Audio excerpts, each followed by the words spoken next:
Thanks, James. Thanks for a great intro. Hi. Um, my name is Anton. And yeah, the topic for today will be rethinking ASO, how ASO can support the entire acquisition funnel, how ASO can work together with performance marketing and also with a product, and how those things can also, by the way, enrich ASO to make it, easier to reach our objectives. Um, this will be the agenda for today's webinar. First, a brief intro. James did a great one. I'll do just a little bit more. Then we'll jump into the status quo of ASO. So first, I really want to set the stage with how do we understand ASO in 2021? What is the toolkit of ASO and data we collect? Because this will be pretty crucial for the next two stages, which will be how we can use that data and toolkit to align ASO with performance marketing efforts, and then how we can align ASO with product CRM retention efforts. We'll end with a little summary of everything we'll discuss. As for intro, as you already know, my name is Anton. I'm senior ASO consultant representing Feature, which is Berlin-based app growth marketing agency. We've grown quickly since the past APS, so we're right now at around almost 100 people from over 30 nationalities, so quite a diverse crowd here. Okay, it works.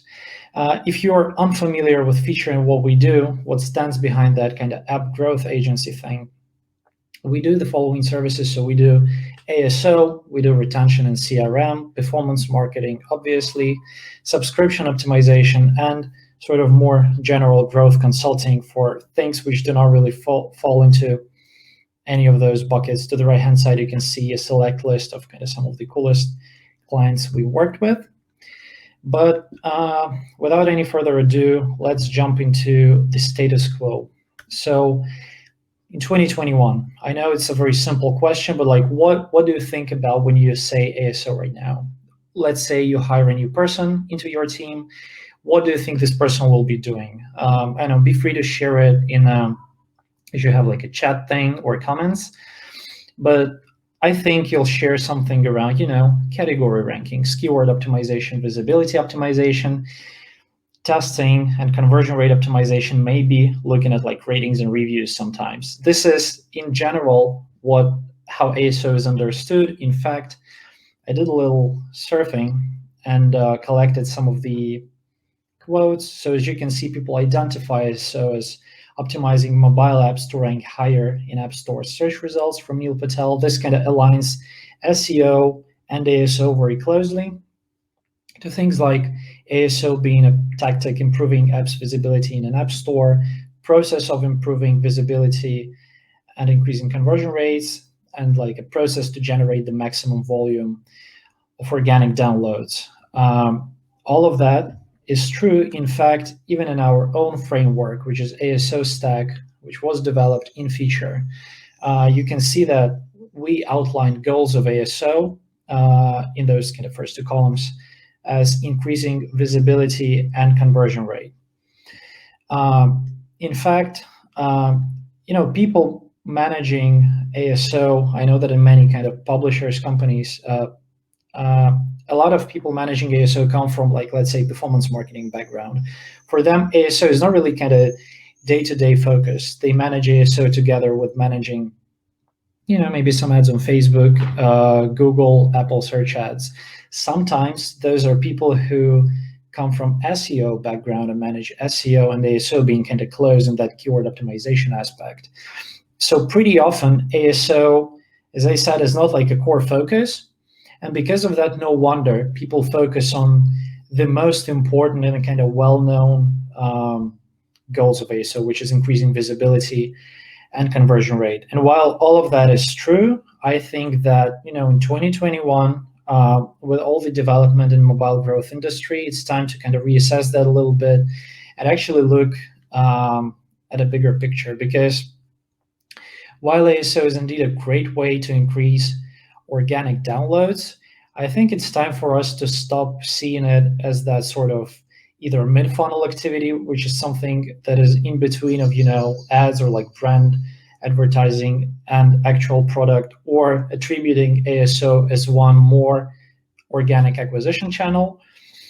I think that there is a lot of kind of uncovered potential of ASO being, while giving you more organic visibility and downloads on app stores, being a great data source and experimentation platform, which can support your kind of upper funnel activities, like performance marketing being one of them, while at the same time producing some really cool insights for retention activities, which might be happening inside the product itself. At the same time, by the way, I also think that there should be more data exchange between, sort of reverse data exchange from performance marketing to ASO, or from product to ASO, and basically setting up this kind of seamless knowledge sharing process. We can achieve really good stuff altogether.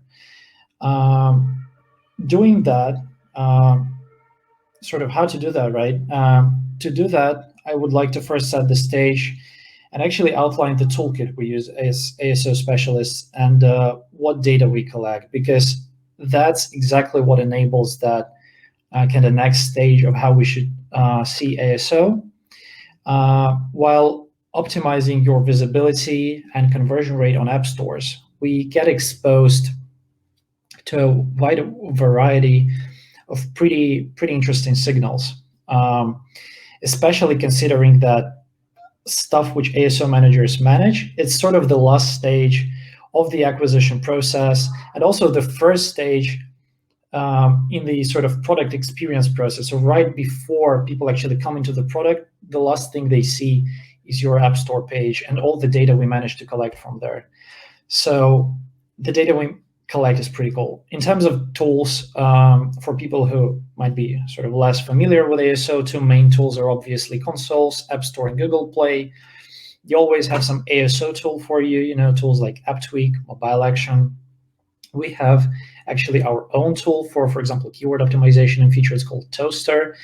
And there are also tools which might be used not on like day-to-day, but very often. Stuff like, tools for ratings and reviews management, like AppBot, or tools we use more often for like market research, like Sensor Tower, App Annie, or for example, third-party A/B testing platforms like Splitmetrics and StoreMaven. Those tools, aside from, let's say, classic ASO metrics like visibility KPIs, stuff like impressions, keyword volume, keyword popularity, category rankings, and conversion KPIs, like conversion rate, for example, on App Store and Google Play by source, your search conversion, your referral conversion. We also see quite a few pretty interesting things outside of that. For example, peer group benchmarks by traffic source, by country, and not just of ASO metrics, stuff like, conversion rate, but also actually, for example, Google Play Console allows you to see inside the product and compare, for example, your acquisition or product retention with a peer group in a certain country, which is pretty cool. We get a lot of ratings and reviews data outside of just sort of your star rating. Stuff like user review sentiment, change of sentiment over time, change of star ratings over time. We can compile word clouds of most used search terms, top used terms in positive and negative reviews.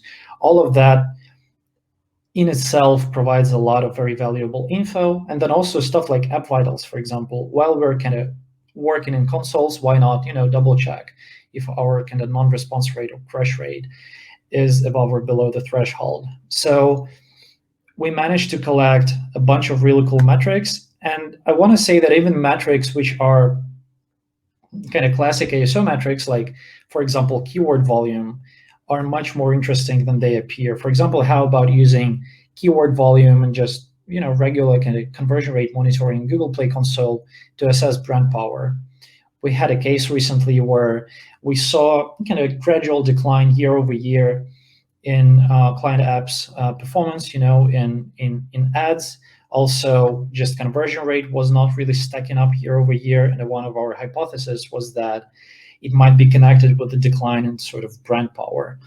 So some of the research we did was connected with just looking at keyword volume change on AppTweak for a certain brand name, and then comparing that data with conversion rate on Google Play for that same search term, sort of like Google Trends, but for apps, right? Mixing those two data sets gave us quite an interesting insight into, not massive, but gradual decline in app power. You can see that, the volume decreased from like 66 to 16 the past 6 months, which means that people just search less for that particular brand name. And also conversion rate got a little smaller, not massively, but from 72% to 67% for a brand term.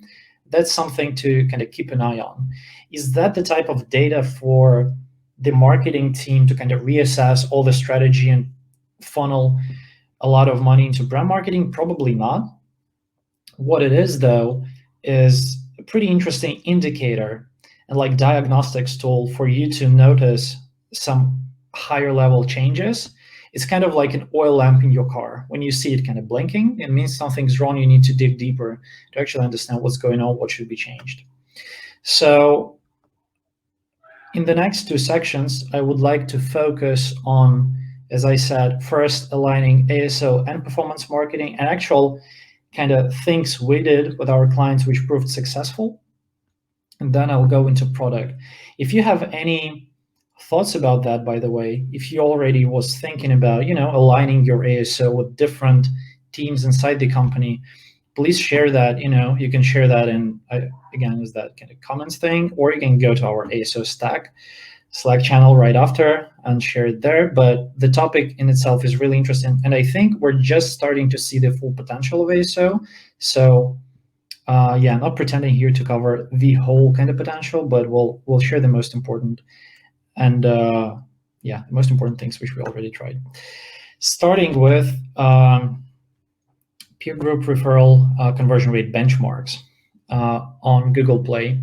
So currently, Google Play Console allows you to compare your conversion rate of any traffic source with your peers' median in a given country. Your peers are your category, or actually in some cases, you may even break it down a little bit further. For example, for like finance apps, you may compare your app performance with like investment apps, personal finance apps. So there is quite a lot of that breakdown going on.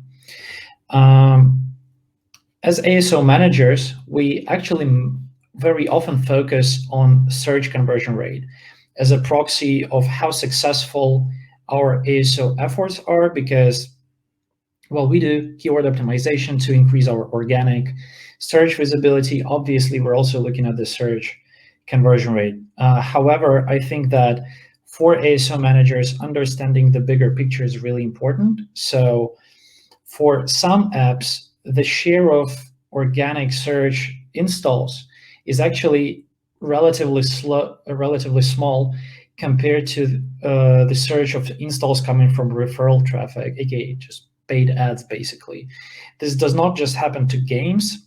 For example, we have an app right now which for which, in select markets, the share of referral traffic is like 80%.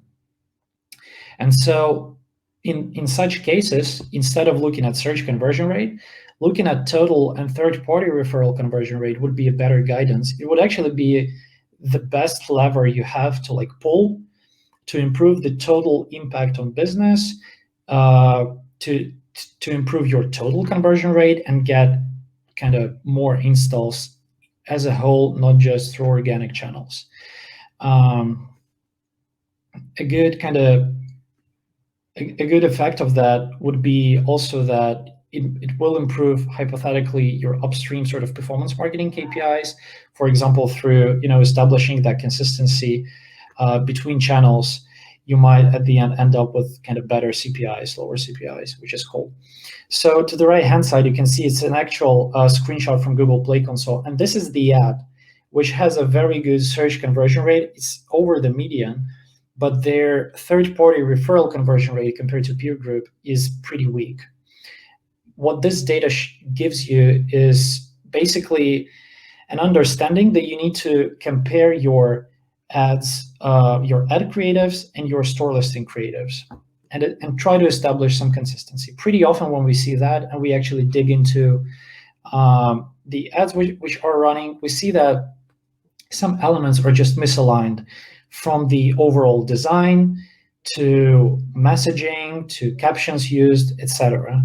So I would say this is a first step for you to start talking to the performance marketing team as an ASO specialist and try to dig deeper into what we can do to establish consistency. Consistency, though, does not mean just duplicating creatives, like taking your ad creatives, using that on the App Store page doesn't really work like that. You should consider aligning stuff like, formatting and color palette, for example, if the designs are really different, or messaging and tone of voice. Let's say in your ads, you really lean into describing a certain cool feature, but when people come to your store listing page, what they see is a lot of kind of aspirational messaging and a lot of photography. There is a little bit of a misalignment. Or, for example, the use of brand. If on an ad creative, brand is highlighted really well, you should also try to highlight that somewhere on the first 3 screenshots of your app, right? And then also try to remember about balance. So even though we do that to align with that biggest proportion of traffic coming from referral, which might be, 60%, for example, there is still quite a lot of people coming from generic search. So while your experience should be consistent from like ad creative to the store listing page, ideally to the product itself, the product page should still represent your app really well and showcase it for all the new users coming from search as well. Speaking on that topic as well, ASO can be a great source of finding new visuals and copy to test in your ad creatives, and vice versa, by the way. We in Feature run and analyze dozens, probably over 100 experiments a month on Google Play and also on App Store. And those country-specific experiments we run for all sorts of apps in different categories, where the tests are actually based on like really research-driven hypotheses, which are not just like a brainstorm, like let's try to do that, but they're actually based off some sort of an insight. Those are a great way to learn about local users' preferences. Through testing that systematically, adhering to like best practices of testing, which is probably like a separate topic for a separate webinar. And then also analyzing results, wins, losses, and also tie results, which don't really improve your conversion rate too much, and collecting those learnings. ASO managers will be able to answer questions about the impact of stuff like different types of messaging use in different countries. Like, should you use aspirational messaging, showing like the result of using your app? Or should you be more sort of neutral and feature focused? Let's say you have like a finance trading app, for example, for like professionals. Or maybe you should be more educational, actually explain to people what your app does instead of leaning into like brand ads, which do not resonate because people are not really familiar with the brand anyway. We can uncover stuff like, what type of tone of voice should be used, friendly versus neutral versus like smart and witty. Stuff like design, for example, color palettes, photography, layout of different elements, and use of additional design elements. This is especially impactful if you're approaching a stage where you want to do like a global redesign or a rebrand for your app. We did that pretty recently. We actually started that global rebrand on Google Play. We were testing, running just a few kind of moonshot, multivariate experiments with different types of design layouts, different types of messaging and photography, which actually gave us different data in different markets, which we then summarized and shared with our client. They probably shared that with their brand agency, which saved them a lot of resources and gave a lot of useful insights. And then, also we can identify stuff like popularity of various features for your app, through just testing screenshot sorter. Pretty simple to do that. And then need to focus, for example, on brand and developed markets versus functionality in growth markets to explain people what the app does. So all of those are kind of pretty cool insights we may uncover from ASO and share with your performance marketing team. However, at the same time, I know that in most companies, kind of paid user acquisition teams are the teams who kind of own the budget. They have pretty strict KPIs, and they, at the same time, themselves do quite a lot of testing. They do quite a lot of copy testing, creative testing. So what I'm saying is, why not share that with ASO then, to make sure that all of those best practices are tested on app stores and then applied if they really work. So all of that stuff may prove extremely valuable. And then I would say this should be done systematically. So all of that obviously sounds good in an abstract, but what we actually do is we create like a spreadsheet. This is an actual example of that, where we aligned our ASO learnings with Google Ads learnings in the same kind of backlog per market per test, which when we did that, obviously, it does not lead to like 20% increase in conversion rate right off the bat. However, what it does, if it's done systematically, if those learnings are shared consistently, is it increases your chances of conversion rate increase and like TTR, increase, maybe CPI decrease in the long run. It takes a lot of pain out of creative brainstorming. Let's say you work with an app for like two years. You reach the point where you're just out of ideas for what to do to improve your conversion rate. This is a good source of information. It helps you establish a consistent user experience and solidifies the brand experience. If you have a big brand, it actually matters. You want to make sure that whatever people see as that experience is kind of fluid, and is visible in the App Store and further on down the line in the product. And then at the end of the day, it just turns ASO into a valuable data source and like a companion, rather than just an additional friction point between an ad creative and an actual app experience. So pretty valuable stuff to do there. Cool. Speaking of that consistency, by the way, less than a month ago during WWDC, Apple announced a few pretty cool features which will impact ASO a lot. And one of those is custom product pages for kind of conversion rate optimization to align that with various traffic sources. So those custom product pages, what they will allow you to do, you'll be able to create up to like 35 of them. You will be able to kind of fit your product page to a specific banner, which people see in some other traffic source. It might be your website, it may be an ad. Let's say you've got an e-commerce app, and a person clicks on an ad creative which shows like women's shoes. You'll be able to fit your store listing page and actually show them the screenshots of like women's shoes on places like 1 and 2, and then follow up with the other functionality. So you'll be able to customize screenshots, app preview videos, and promotional text. And then each of those pages would be reachable through custom URLs, which I suppose will be, you'll be able to link to whatever traffic source you have. The feature is not live yet, so it's kind of pretty. There is quite a lot of stuff for us to explore, but it gives us, a glimpse of what we'll be able to do starting from like September, I think.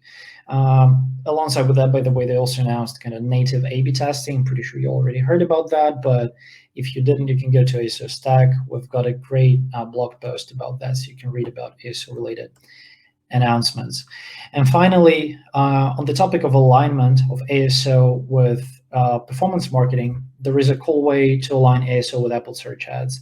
And obviously there is a connection between, screenshots optimization we do as ASO managers, and then kind of creative sets testing, which improves your TTR of Apple search ads. This is more or less common knowledge. People already know that. However, there is also a way to influence your organic visibility for certain keywords through running a pretty specific Apple search ads strategy. So, by the way, want to give an attribution here. That insight actually comes from Mobile Action. They've got a really cool webinar lately, but if you'd be interested to learn more about that, you can kind of go out and check what guys say about those strategies. But basically, to set a stage, Apple search ads may impact the following factors, which also have impact on your organic rankings for keywords, stuff like total installs per keyword, installs velocity per keyword. So how many installs you get for a particular generic keyword, like, I don't know, like taxi app per day, TTR for that keyword, so tap through rate, and then tap to install rate.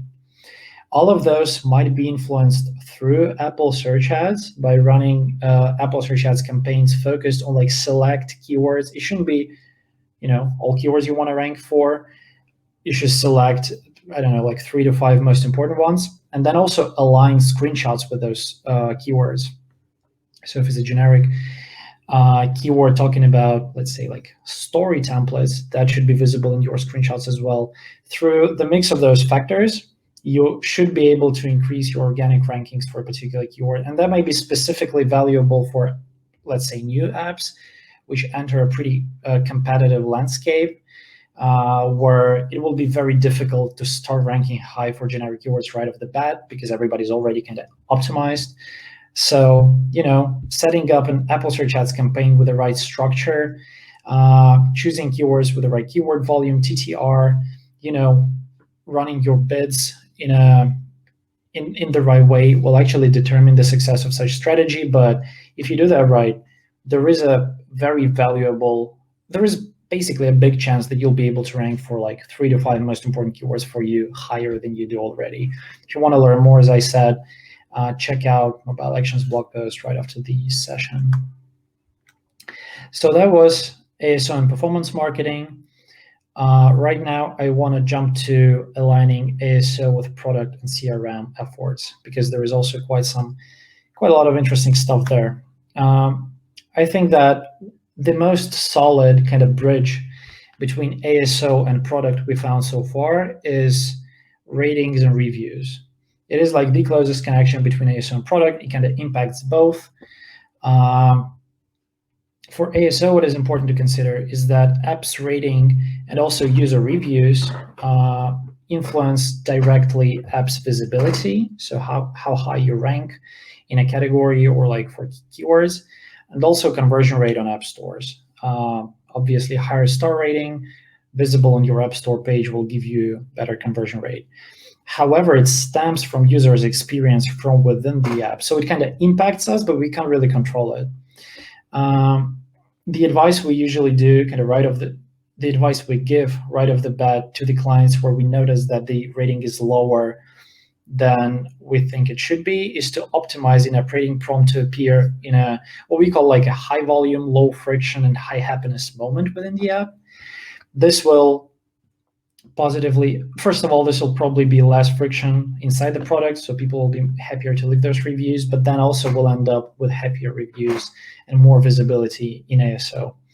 At the same time, though, us as ASO managers, analyzing ratings and reviews, consistently, maybe once in a few months, provides product teams with a pretty solid feedback loop to identify stuff like, some bottlenecks inside the product, popular features, impact of new releases on user experience. We can identify that through, for example, looking at the word cloud of like the most used positive and negative terms by people like in reviews, right? So pretty often what we see is that, product team sees app value proposition as sort of one thing, but actually people sometimes love another thing, which should be focused on a little more. And maybe it also should be focused on in our kind of ASO conversion rate optimization efforts a little more. At the same time, you can see on that chart below, chart from App Annie, where there may be a sort of spikes, in different negative or positive ratings. You can align that with launch of certain new features and also identify the impact of that. So there is quite a lot of stuff we can exchange between the teams. We also know it is probably a more narrow case, but sometimes star rating actually directly correlates with business objectives. We know that there are cases where, for example, it's like a public transportation app, and municipalities actually select apps based off, among other things, their kind of rating. If one app's rating is higher than another one's, they'd obviously lean towards that app. So, outside of just pure kind of ASO stuff, it impacts wider business goals. Finally, working in sync with ASO team of product and ASO teams allows to set up an NPS pre-prompt, which may be connected with Google Play to collect user feedback, to collect some NPS ratings, and also, again, influence our ratings to select out negative ones and then have more positive ones on Google Play Store. This is a slide from our case study with Headspace. So one of the things you can do while you're at optimizing your kind of rating prompt to appear in that sort of high happiness, low friction moment, while you're at it, you can also consider including what we call an NPS pre-prompt. So before showing the rating prompt, you can show the custom pop-up, which will say, how do you like the app? How likely are you to recommend it to your friend from 0 to 10? For people clicking on negative scores, you may redirect them to like a questionnaire, asking questions like, what don't you like about the app? What can we improve? Those people will not really be directed to the Google Play Store listing. They will be directed to the custom prompt, which just will give you useful information without kind of any negative impact. If people click on positive scores, though, you may say, okay, seems like you like the app. How about leaving a rating on Google Play? On App Store, you cannot do that. On App Store, this is basically illegal. It is considered a manipulation of like user intent. So instead, what you can do, instead of leading people to the store listing page, you can lead them to the referral screen in like iMessage, I think, where they can just share the app with friends and family if they really love it. So doing all of that, you get higher rating, you get a lot of user feedback and information about what you can improve in the app, and basically you may also get some kind of new referral installs, which is also very valuable. Now, using in-app data to increase store conversion rate is also one of the best practices. So what we usually do is we talk to product teams and ask them for companies where they're present in a bunch of markets in the US, in Asia, in Europe. What are the most popular types of content, or what are the most important features you have which kind of resonates market to market? And then we align our store presence based off that.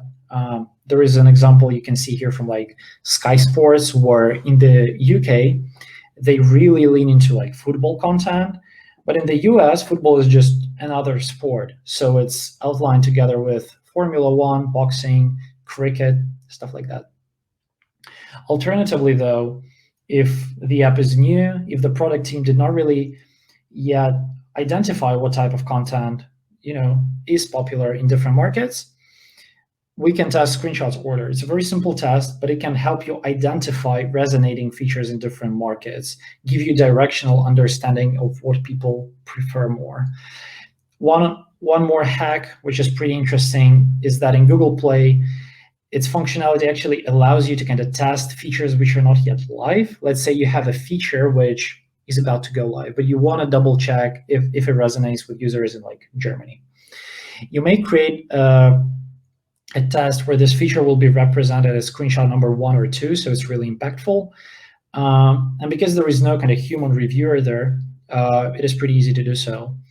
When you run the test, if you get a result like here in my example, so your first-time installers, aka conversion rate, trends positively, so more people install the app because of that feature, but then day one retained installers, which means basically people bouncing when they open the app, decreases, means that more people install the feature, more people install your app because of that new feature. It is interesting to them, but then when they don't see it, they bounce because they're frustrated that they don't see that kind of new cool feature. So it gives you, again, a directional understanding that, okay, this feature is actually interesting for the market and we should continue developing it and release as soon as possible.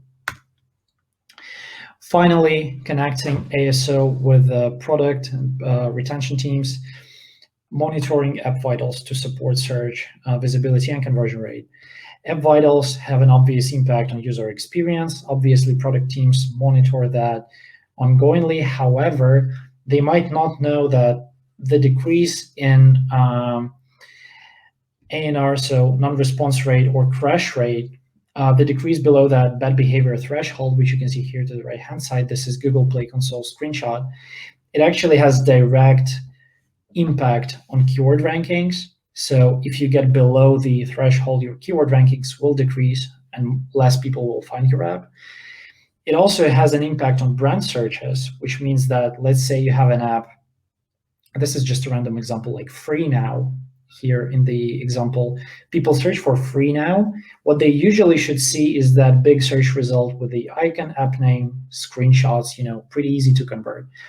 If your crash rate is below the threshold, for example, people will see, instead of that, they'll just see a little card similar to other apps. They'll just see an icon and an app name, that's it, which has an obvious negative impact on search conversion rate, which is obviously bad for ASO efforts and ASO metrics, especially for apps where a large share of installs comes from brand search. Finally, browse visibility may be impacted, right? So there is high chance that if you stay below that threshold for some consistent period of time, you'll get less visibility in like category rankings, similar apps, stuff like that.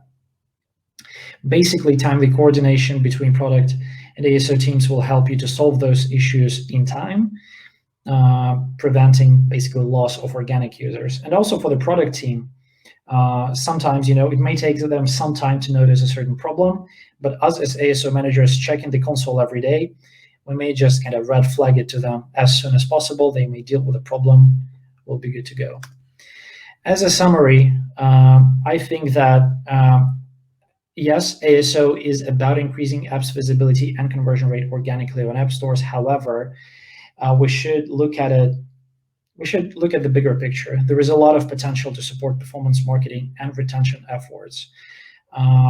Speaking of ASO and paid UA alignment, the teams can collaborate to analyze and improve conversion rate from referral traffic sources, which improves upstream user acquisition metrics as well. They can align experiment learnings from ASO and Google Ads, Facebook Ads, maybe any other channels, and source new hypotheses from the common backlog. So establish that common spreadsheet at least. Very soon, when the feature is live,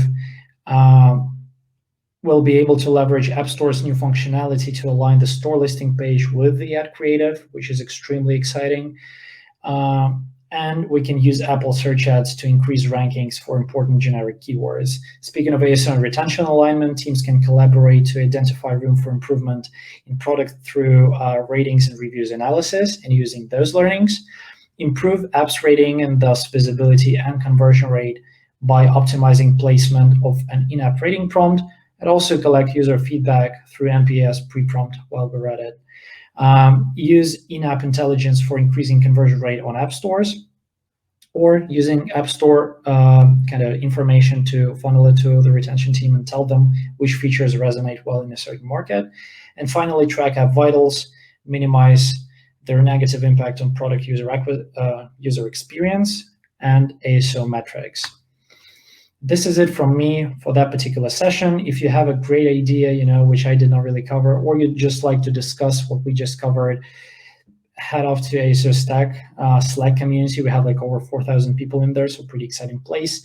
If you'd like to talk to feature team to maybe identify some of those bottlenecks or leverage some of those learnings, we can do that. Just go to our website, or if you'd like to be friends with me or have any questions, write me an email at anton@feature.com or reach me at LinkedIn. This is it. I'm not sure if we have time for like Q&A, but that's it for the session. Yeah, I think we got a bit of time for a couple of questions. So that was really thought-provoking, Anton. I thought it was really good. So just diving into the questions from the audience, FA from Broftware, he is asking, what about the ASO book Fitcher published? Is there going to be an update to that, or is it all gone into the blog and the Slack and Sorry, ASO book? Yeah, is that going to be updated at any point? It is in works. We're almost done with the update. It's about to be released by the end of 2021. So once we release it, we'll make sure to promote it as widely as possible, so you probably won't miss it. Yeah. Great. And David from Social Mom app has a couple of questions. He's asking, could we have a link to the slides? He says, this is awesome. Absolutely. If I can share those somehow, I can definitely Okay. share them. I guess, well, we'll maybe see what we can do about that, David. Maybe you can answer that later in the chat, or message him with them. And David also asked, can you share the tip to influence organic keyword result, please, that you mentioned? But that was on the mobile action slide. Absolutely. So let me actually scroll back real quick. We have a second. There is a name of the blog post called How to Improve ASO with Apple Search Ads. You can just Google that. I'm pretty sure you'll find what you're asking for. Yeah, there is a pretty interesting guide, actually. Check it out. Great. And Nicole loves the idea of referral. I did have a question on TTR, which Lucas has answered in the chat, said it's tap through rate. Tap through rate, exactly. Yeah, Nicholas is also saying he'd also like the deck. So I don't know, maybe we can paste it somewhere. Nicholas from Lean Plum. I think you guys normally do share the decks on your blog, or so yeah, I would definitely keep an eye on ASO, the ASO Stack blog, and maybe you can message those two with the deck. Absolutely. Or reach me via email also works. Yeah.